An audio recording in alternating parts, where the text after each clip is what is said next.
কেন ঘরে কেউ নেই? চলো চা ঢালি। ওই ঢালা দিচ্ছিস কেন?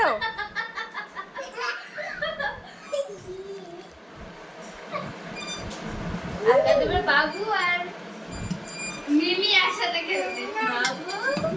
বাবু আর কে খেলা করবে? বাবু আর বাবু মিমি মা খেলা করবে।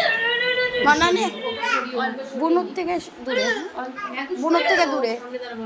চেয়ারে বস, তুই চাটা খা, চেয়ারে বস। আমি এত খাই না। খা। অল্পই দিয়েছি।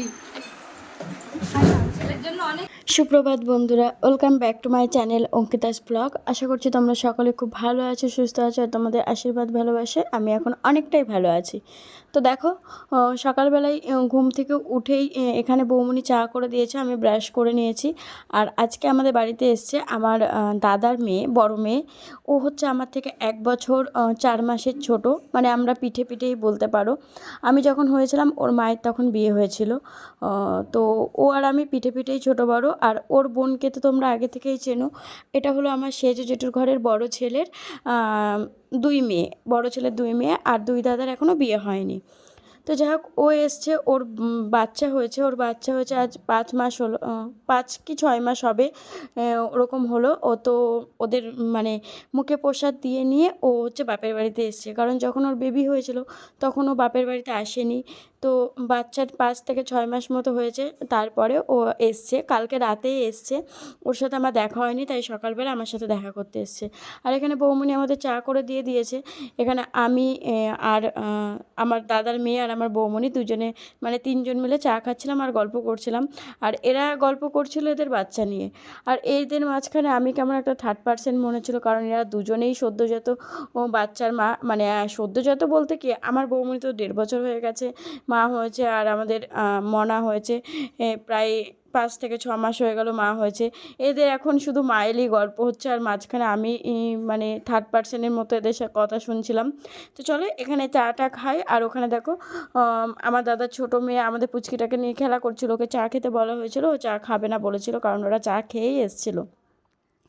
যাই হোক, চলো এখানে সকালবেলা চাটা খেয়ে নিই, তারপরে বাকি কিছু কাজ আছে, এখনও বেছানা গোছানো হয়নি। পুচকির দুধটাও আনতে যেতে হবে, যেহেতু এই কাজটা আমিই করছি। তো চাটা খেয়ে নিয়ে তারপরে বাকি কাজগুলো করব।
এই যে আজ বৌমনি অনেক জামা কাপড় ভিজিয়েছে।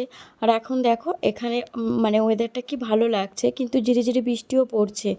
আর আমার না আমাদের বাড়ির এই কোণাটায় বেশ সুন্দর লাগে, যেহেতু এত গাছপালাতে ভরা। আর এখানে দেখো বেশ ঝিরিঝিরি বৃষ্টি পড়ছে, যেটা ওখানে বোঝা যাচ্ছে না, তাই এইখানে দেখালাম তোমাদের সাথে, যেহেতু জলে বৃষ্টিটা পড়ছে বলে ভালো বোঝা যাচ্ছে।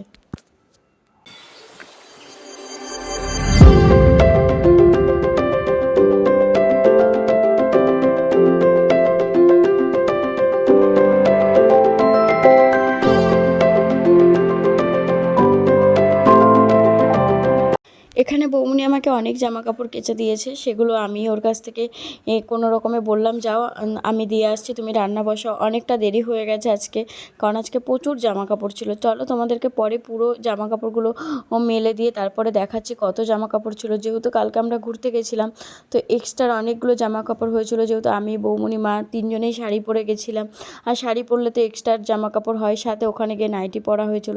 সেই নাইটিগুলো আবার বাড়িতে পরার কিছু জিনিস, আমাদের পুচকির জিনিস সব দিয়ে আজকে অনেক জামা কাপড় হয়েছে। তো চলো জামা কাপড়গুলো তাড়াতাড়ি করে মেলে নিই। আর আকাশে কিন্তু প্রচণ্ড মেঘ পড়েছে, তবু আমি মেলতে আসলাম এই কারণেই, একটু মাঝে মাঝে হাওয়া হচ্ছে, হাওয়াতে মানে জলটা ঝরে গেলে ঘরে তাও দেওয়া যাবে, সেই জন্যই মেলতে আসলাম। আর এই যে দাদার প্যান্টগুলো নিচে দিলাম, কারণ এই প্যান্টগুলো না অনেক মোটা মোটা, নিচে দিলে তাড়াতাড়ি শুকিয়ে যায়। আর উপরে দিলে কি হয়, হাওয়াতে শুকায়, কিন্তু নিচে দিলে ছাদের একটা গরম, সেই গরম ভাবটা উঠে তাড়াতাড়ি জামা কাপড় শুকিয়ে যায়। কিন্তু আমাদের পুচকির জামা কাপড় আমি নিচে দিতে চাই না, কারণ আমাদের ছাদ তো মাজা নেই, শুধু ঢালাই করা। তো ওই ঢালাইয়ের যে সিমেন্টের গুঁড়োগুলো ওগুলো ওঠে মানে ভেজা জামা কাপড় মেললে, এই জন্য পুচকিগুলো দিই না। কারণ ও তো বাচ্চা, ওর তো স্কিন সেন্সিটিভ, আর ওর হচ্ছে মানে কোনো রকমে যদি মানে কোনো রকম নোংরা থাকে পরে ওর গায়ে দিলে গা চুলকাবে বলে আমরা ওর জামা কাপড়গুলো নিচে দিই না। আমাদেরগুলো দিই, কারণ আমরা ওগুলো ঝেড়ে পড়ি, ওরগুলোও অন্তত ঝেড়ে রাখাই হয়, কিন্তু তবুও রিস্ক নিই না। যাই হোক চলো এখানে জামা কাপড়গুলো মেলে নিই, একবারে লাস্টে তোমাদেরকে দেখাবো আজকে কত জামা কাপড় কাচা হয়েছে।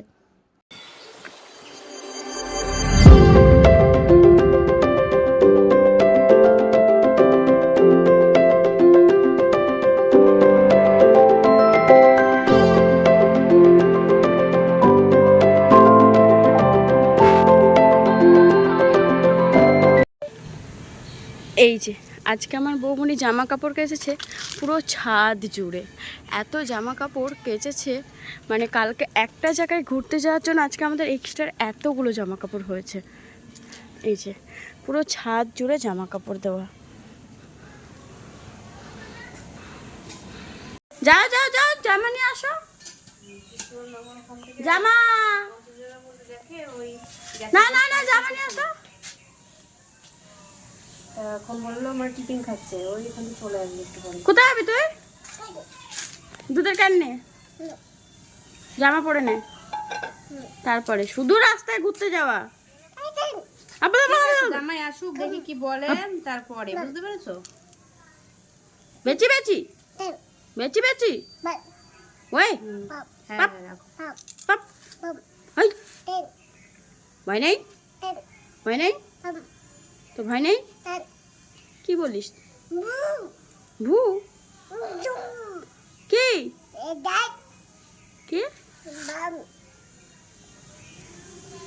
কি ভাষা এটা? কি ভাষা?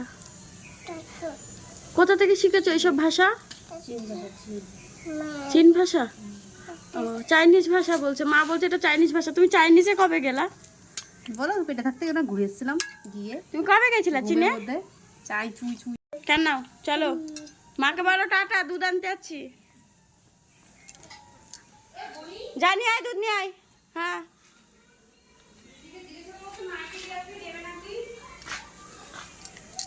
দিদিকে এখন পাওয়া যাবে না,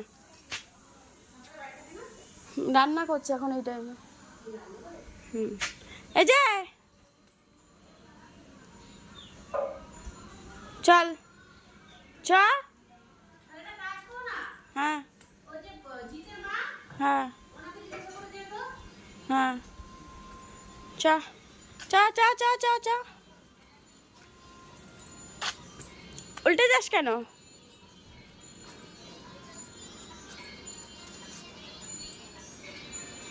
এই ওই দেখ না, বাবু বাবু। এই যে সকালবেলা যে দাদার মেয়ে আমাদের বাড়িতে গেছিলো, এটা হলো তার ছেলে। আমি সম্পর্কে দিদা হই, সেই জন্য একটু ইয়ার্কি মারছিলাম। এখানে আমি দুধ নিয়ে বাড়ি চলে এসেছি, আর আমাদের পুচকির খুব চুলের জন্য চুল করছিল, এই জন্য ওরা আমি জামাটা খুলে চুল বানিয়ে দিয়েছিলাম। আর এই যে জামার যে ঝুলগুলো ঝুলছে ওটা ওকে লক্স বানিয়ে দিয়েছিলাম, ও তাতেই কত খুশি দেখো। কি করে হাঁটে বুড়ো মানুষটা? ওইভাবে হাঁটে লাঠি নিয়ে, হাতে দেখি ওইভাবে হাঁটে, ঠিক করে হাঁটো। হাঁটো, পড়ে গেল তো লাঠিটা তোলো। হ্যাঁ, এবার হাঁটো।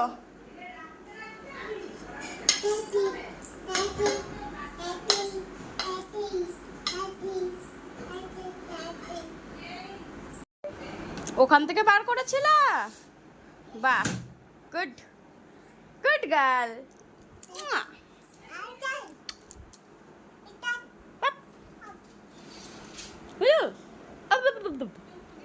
এই যে এখন বাজে 10:30 মতো। এখানে আমি সোয়াবিনের তরকারি দিয়ে মুড়ি নিয়ে বসে পড়েছি। রোজ রোজ ভাত খেতে ভালো লাগে না, ওই জন্য আমি মুড়ি আমি বেশিরভাগ তরকারি দিয়েই ভালোবাসি, কারণ আমি চানাচুর দিয়ে মুড়ি খেতে ভালোবাসি না। চানাচুর টানাচুর দিয়ে মাখিয়ে মুড়ি দিলে আমার ভালো লাগে না।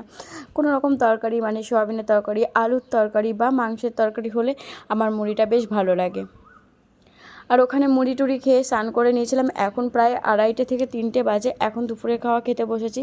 আর আজকের মেনুতে ছিল ডিম দিয়ে সোয়াবিন দিয়ে আলু দিয়ে তরকারি, আর আমার জন্য পটল ভেজেছিল। আমার বৌমনিরা সবজি খেতে ভালোবাসে না। আর ওখানে ছিল গন্ধরাজ লেবু। আর আমাদের বেশি পদ লাগেও না খেতে।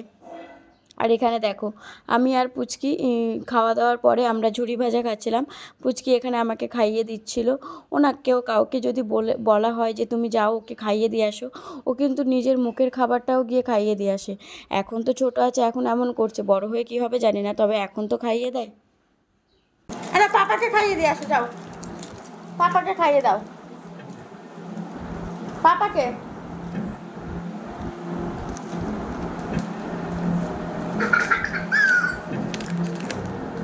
না ওটা নি না।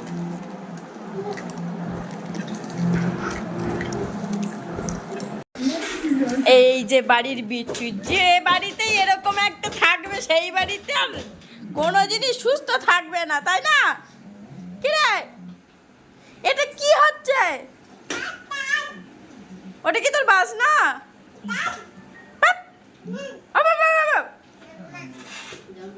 কি করছো তো তুমি? ওটা ফেলেছো কেন? ওটা নিয়ে খেলছো? ওরে জ্বালা রে।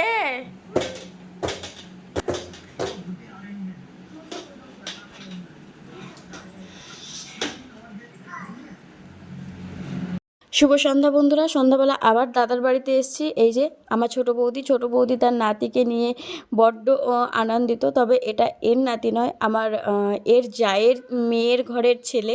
তো যাই হোক, ওই যে আমাদের মেয়ে আর তার ছেলে এটা। তো ওকে নিয়ে ভীষণ খুশি। আর আমরা এখানে ইয়ার্কি মারছিলাম, যেহেতু আমরা সম্পর্কে দিদা হই। আর বাড়িতে এসে দেখো, এখানে আমি আমার পুচকির সাথে খেলা শুরু করে দিয়েছি।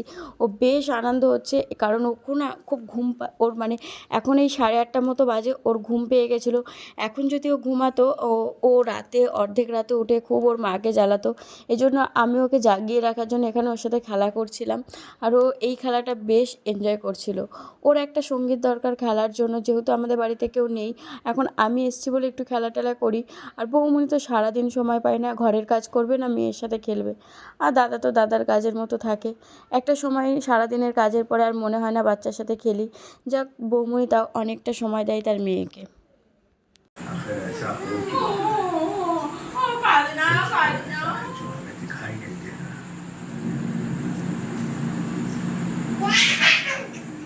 और ये सब कुछ हमारे पेट के पीछे हो रहा है। তারপরে এখানে বড় বৌদি দিয়ে গেছিলো মিষ্টি। এই মিষ্টিটা হলো নাতি বাড়িতে আসার জন্য। কারণ আগেই বললাম, আমাদের মনা মানে বেবি হওয়ার পরে বাপের বাড়ি আসেনি, শ্বশুরবাড়িতেই ছিল। প্রায় 5 মাস থেকে 6 মাস পরে এসছে, তাই তার মিষ্টি এটা। মাম্মা যাও এবার ঘরে, অনেক হয়েছে। এই দেখ, এখন বাজে 10:15। এবার ঘরে যেতে হবে। হ্যাঁ, কোথায় যাচ্ছি দাঁড়াও। আরে একে ফোন করতে হবে অর্পণের কাছে, দাঁড়াও না, কালকে ফোন করে বলবো। কোনো কথা শুনে না, টাইম টু টাইম কোনো ওষুধ কিচ্ছু খায় না। খাওয়াতে পারবো তো স্নান না টাইম ট্যাইম করে নাও। রে 10:30 বাজে চলো, খেয়ে দে ওষুধটা, খাওয়ার সাথে সাথে ওষুধটা খেয়ে উগলে দিস। যা ঘুমা, বাপ মেয়ে দুজনেই যা ঘুমাগা। ও ঘুমা। আপনার ফোন করতে না, তো ফোন নাই। বাপ সোজা ঘরে। ও এখন ঘুমাচ্ছে না, এখন ওরা হচ্ছে কি রুমে সব আছে না, এখন ঘুমাবে না। ফোন করো তারপরে। Good night, tata tata. মিটি নেই, মিটি চলে গেছে। এই যে দাদা বৌদির অনেক বকাবকি খাওয়ার পর দাদা মেয়েকে নিয়ে চলে গেল ঘরে শুতে, বৌমনিও ঘরে চলে গেছে। আর এখানে আমি বসে পড়েছি খেতে। আর দাদা, আমি খাচ্ছিলাম বলে দাদা এখানে এসেছিল। আর এখানে আমরা হাসছিলাম একটাই কারণে, দাদার ভুঁড়িটা দেখে। ক্যামেরাতে না দাদার ভুঁড়িটা খুব ভালো বোঝা যাচ্ছিলো। আর দাদা দেখো এখানে ক্যামেরাতে দেখছিল যে ভুঁড়িটা ঠিক কেমন লাগে, পুরো একটা প্রেগনেন্ট মহিলাদের মতো লাগছিল ওর ভুঁড়িটা। এই জন্য আমি আর দাদা খুব হাসাহাসি করছিলাম। আর এখানে আমি রাতের খাবারে খেয়েছিলাম আজকে দুধ মুড়ি। যেহেতু আমি মুড়ি শুকনো চিবিয়ে খেতে ভালোবাসি না, ওই জন্য আমি এরকম ভিজিয়ে খেতে ভালোবাসি। তো চলো, সবাই সুস্থ থেকো, ভালো থেকো, আবার দেখা হবে কাল নতুন একটা ভিডিওর সাথে। টাটা। আজকের ভিডিওটা আমি এখানেই শেষ করছি। সবাই সুস্থ থেকো, ভালো থেকো, আবার দেখা হবে কাল নতুন একটা ভিডিও।